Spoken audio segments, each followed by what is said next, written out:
इस वीडियो में हम उत्पादन संभावना वक्र का अध्ययन करेंगे। उत्पादन संभावना वक्र क्या होता है? उत्पादन संभावना वक्र वह वक्र होता है जो दो वस्तुओं के विभिन्न संयोगों को दर्शाता है जिनका उत्पादन दी गई तकनीक तथा साधनों की सहायता से संभव है। दोबारा देख लेते हैं। उत्पादन संभावना वक्र में दो वस्तुओं के संयोगों को दर्शाया जाता है, मतलब दो वस्तुएं ली जाती हैं, उनका उत्पादन किया जाता है। उत्पादन की तकनीक तथा साधन पहले से दिए गए होते हैं और उन तकनीक तथा साधनों की सहायता से उत्पादन संभव होता है। इसका दोबारा देखते हैं। उत्पादन संभावना वक्र वह वक्र है जो दो वस्तुओं के विभिन्न संयोगों को दर्शाता है, मतलब दो वस्तुएं होती हैं उनके संयोगों को दर्शाया जाता है जिनका उत्पादन दी गई तकनीक तथा साधनों की सहायता से संभव है। उत्पादन उन वस्तुओं का किया जाता है, तकनीक तथा साधन पहले से दिए गए होते हैं। अच्छे से समझ आ गया होगा आपको। मान्यताएं। उत्पादन के साधनों की स्थिर मात्रा होती है, मतलब जो उत्पादन के साधन होते हैं उनमें कोई परिवर्तन नहीं होता है, वो स्थिर होते हैं। उपलब्ध साधनों का पूर्ण प्रयोग होता है, जो साधन होते हैं उनको पूर्ण रूप से खर्च किया जाता है वस्तु के उत्पादन के लिए। ये साधनों का पूर्ण प्रयोग हो गया है। स्थिर तकनीक। जो तकनीक होती है उसे स्थिर, वो भी स्थिर होती है, उसमें भी कोई परिवर्तन नहीं होता है। चौथी मान्यता है दो वस्तुएं। उत्पादन संभावना वक्र में दो वस्तुएं होती हैं, एक वस्तु के दो संयोग होते हैं। तालिका देख लेते हैं। तालिका में दो वस्तुएं ली गई हैं, गेहूं तथा कपड़ा, जो उत्पादन के साधन है। अगर सारे साधनों को हम कपड़े पर खर्च कर देते तो हमें 12 गांठ प्राप्त होती हैं उन साधनों से, और यदि हम सारे साधनों को गेहूं के ऊपर खर्च कर देते हैं तो उससे हमें 6 टन गेहूं का उत्पादन होता है।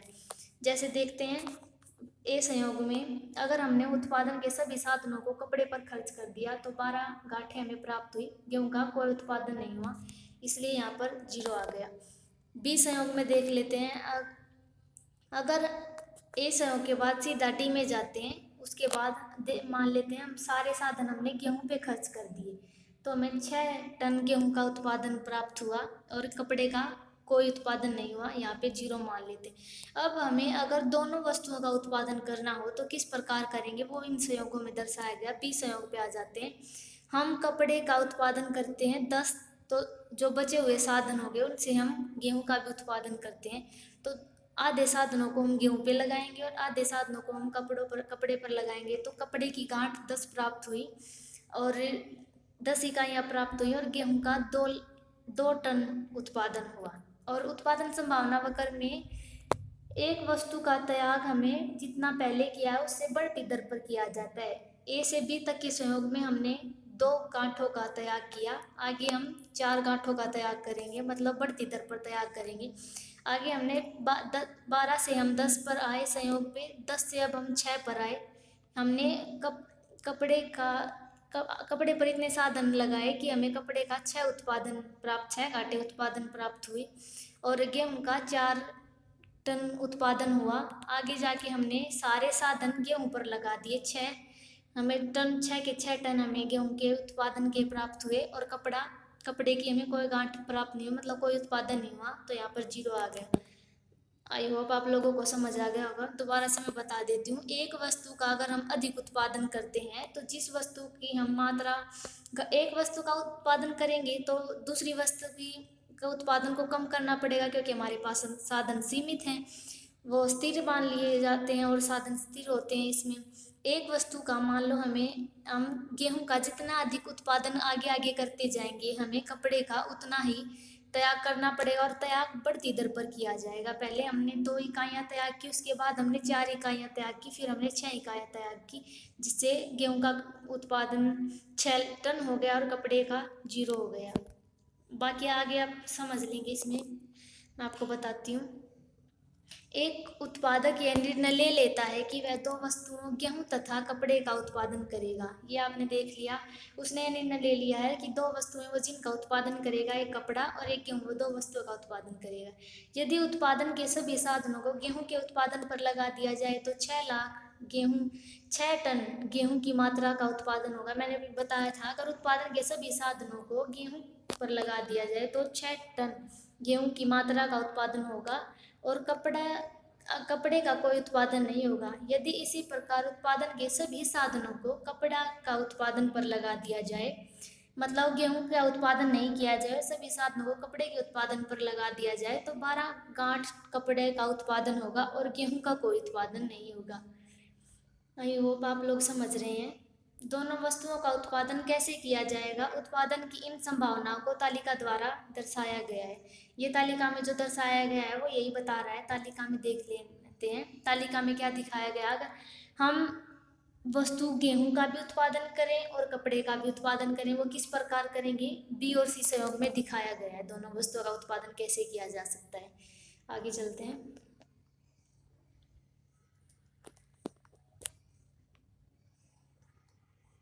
इस संभावनाओं को तालिका द्वारा दर्शाया गया है, इसलिए इस तालिका को उत्पादन संभावना तालिका भी कहा जाता है, क्योंकि इसमें बताया जाता है कि जो दी गई तकनीक और साधन है उनसे विभिन्न वस्तुओं का उत्पादन किस प्रकार संभव है, ये संभावना दर्शाता है, इसलिए इसको उत्पादन संभावना तालिका भी कहा जाता है।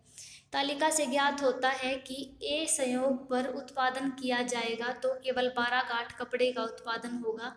यह भी दिखाया था आपको तालिका में कि ए संयोग पर 12 गांठ कपड़े का उत्पादन होगा, कोई और गेहूं का कोई उत्पादन नहीं होगा। इसके विपरीत डी संयोग पर उत्पादन होगा तो केवल 6 टन गेहूं का उत्पादन होगा, कपड़े का कोई उत्पादन नहीं होगा। दोबारा देख लेते हैं, दोबारा दिखा देती हूँ मैं आपको। ए संयोग पर कपड़े का उत्पादन होगा 12 टन और डी संयोग पर केवल गेहूं का उत्पादन होगा, इसमें कपड़े का कोई उत्पादन नहीं होगा। ए संयोग पर गेहूं का कोई उत्पादन नहीं होगा।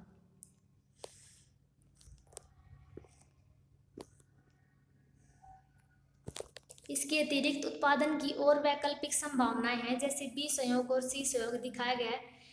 बी संयोग पर 2 टन गेहूं प्लस 10 गांठ कपड़े का उत्पादन होगा। अगर हम बी संयोग पर आ जाते हैं तो कुछ साधनों का प्रयोग हम गेहूं के उत्पादन के लिए करेंगे तथा कुछ साधनों का प्रयोग हम कपड़े के उत्पादन के लिए करेंगे, जिससे कि 2 टन गेहूं प्लस 10 गांठ कपड़े का उत्पादन होगा। अब सी संयोग पर आ जाते हैं। अगर सी संयोग पर हम दोनों वस्तुओं का उत्पादन करेंगे तो कुछ साधन हम गेहूं पर लगाएंगे तथा कुछ साधन हम कपड़े पर लगाएंगे, जिससे 4 टन गेहूं का उत्पादन तथा 6 गांठ कपड़े का उत्पादन होगा। उत्पादन की इन विभिन्न संभावनाओं को ग्राफ द्वारा प्रकट करके उत्पादन संभावना वक्र को ज्ञात किया जा सकता है। उत्पादन संभावना वक्र को कैसे ज्ञात किया जा सकता है, जो उत्पादन संभावना तालिका है उसका हम ग्राफ या चित्रीय प्रस्तुतिकरण करेंगे तो उत्पादन संभावना वक्र बन जाएगा। देख लेते हैं। ओ एक्स अक्ष पर गेहूं की मात्रा को दर्शाया गया है तथा ओ वाई अक्ष पर कपड़े की मात्रा को दर्शाया गया है। जब हम सारे साधन मतलब ओ वाई अक्ष पर देखिए आप, जब हम सारे साधन कपड़े पर लगा देते तो हमें 12 गांठें प्राप्त होती हैं, और नीचे जाके देखिए ओ एक्स अक्ष पर उत्पादन हमें गेहूं का कोई प्राप्त नहीं होता है। फिर हम कुछ साधन गेहूं पर तथा कुछ साधन कपड़े पर लगाते हैं। गेहूं का हम उत्पादन करते हैं 2 टन गेहूं का उत्पादन होगा और 10 गांठें कपड़े का उत्पादन होगा। अगले संयोग पर हम देख लेते हैं। सी संयोग पर 6 गांठें कपड़े का उत्पादन होगा तथा 4 टन गेहूं का उत्पादन होगा। इस प्रकार ए बी सी डी संयोग है और ये पीपीसी वक्र को दर्शाता है। ई संयोग प्राप्य संयोग तथा एफ संयोग साधनों के अकुशलतम बंटवारे को दर्शाता है। ये देख लीजिए आप, उत्पादन संभावना वक्र के जो बी सी के ऊपर है ई संयोग है, यह है अप्राप्य संयोग को दर्शाती, क्योंकि हमारे साधन सीमित है और ये अप्राप्य संयोग है, इसे हम प्राप्त नहीं कर सकते उन साधनों से, इसलिए ये अप्राप्य संयोग है। और जो एफ संयोग है उसमें साधनों का जो बताया गया है कि साधनों का पूर्ण प्रयोग होना चाहिए, मान्यता है उत्पादन संभावना वक्र की। और एफ संयोग है जो उत्पादन संभावना वक्र के अंदर है, इसका मतलब इसका साधनों का पूर्ण प्रयोग यहाँ पर नहीं हो रहा है। तो जो संयोग है जिस प्रकार से उत्पादन 2 वस्तुओं का संभव हो, ए बी सी और डी है। उत्पादन संभावना वक्र की विशेषताएं देख लेते हैं। उत्पादन संभावना वक्र बाएं से दाईं ओर नीचे की ओर होता है। इसका क्या कारण है, बाएं से दाईं ओर ये देख लीजिए आप, ऊपर ओ वाई अक्ष से नीचे ओ एक्स अक्ष की तरफ झुकता हुआ नीचे की तरफ आ रहा है उत्पादन संभावना वक्र, और ये मूल बिंदु की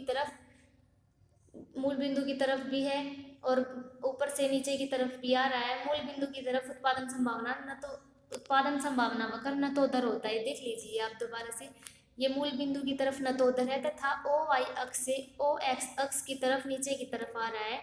ये उत्पादन संभावना वक्र की विशेषताएं हैं। उत्पादन संभावना वक्र बाएं से दाईं ओर नीचे की ओर होता है। उत्पादन संभावना वक्र का नीचे की ओर ढलान होता है। इसका कारण यह है कि पूर्ण रोजगार की स्थिति में दोनों वस्तुओं का उत्पादन एक साथ नहीं किया जा सकता। अतः एक्स वस्तु का उत्पादन बढ़ाने के लिए वाई वस्तु का उत्पादन कम करना पड़ेगा। ये भी मैंने आपको बताया था कि जो साधन होते हैं वो सीमित होते हैं, उत्पादन संभावना वक्र के स्थिर साधन होते हैं, और दोनों वस्तुओं का उत्पादन किया अगर करें तो एक साथ हम दोनों वस्तुओं का उत्पादन नहीं कर सकते, क्योंकि साधन एक पर सभी खर्च हो जाएंगे तो दूसरे पर हम कहाँ से लगाएंगे। इसलिए अगर एक वस्तु के साथ साथ दूसरी का भी उत्पादन हमें करना है तो एक को हमें घटाते जाना पड़ेगा जब हम दूसरी वस्तु का अधिक और उत्पादन कर सकते हैं, नहीं तो नहीं कर सकते। दूसरी विशेषता देख लीजिए, आपको अच्छी तरह समझ आ जाएगा। अभी यहाँ पे दिखाया भी गया, यदि x वस्तु का उत्पादन बढ़ाने के लिए, अगर हम x वस्तु है एक y वस्तु है, हमें x वस्तु का अगर उत्पादन बढ़ाना है तो हमें y वस्तु का उत्पादन कम करना पड़ेगा, जिससे कुछ साधन बच जाएंगे और उन साधनों का हम x वस्तु पर उत्पादन करेंगे, जिससे x और y दोनों वस्तुओं का उत्पादन किया जाएगा। उत्पादन संभावना वक्र मूल बिंदु की ओर नतोदर होता है। इसका कारण यह है कि x वस्तु एक अतिरिक्त इकाई का उत्पादन करने के लिए y वस्तु का पहले की तुलना में बढ़ती दर पर तैयार करना पड़ता है। अभी मैंने आपको बताया था, एक वस्तु का यदि हम अतिरिक्त इकाई मतलब एक अधिक इकाई का प्रयोग अगर हम करते हैं, ये जैसे वस्तु x का हमने एक उत्पादन किया है, उससे एक और अधिक इकाई का हम प्रयोग करना चाहते हैं या कर रहे हैं, तो वस्तु जो y है उसका पहले जितना हमने तैयार किया है उससे आगे अगर हम जब तैयार करेंगे वो उससे बढ़ती दर पर किया जाएगा। इस मत द्वारा देखिए, इसका कारण यह है कि x वस्तु की एक ज़्यादा इकाई का प्रयोग उत्पादन करने के लिए हमें वह y वस्तु का पहले की तुलना में अधिक तैयार करना पड़ेगा। आई होप आप लोगों को अच्छे से समझ आ गया होगा। अगर आपको कोई प्रॉब्लम है, कोई डाउट है या फिर कोई भी प्रॉब्लम है, आप मुझे कमेंट करके बता सकते हैं, मैं आपके क्वेश्चंस का जवाब जरूर दूंगी। Thank you so much.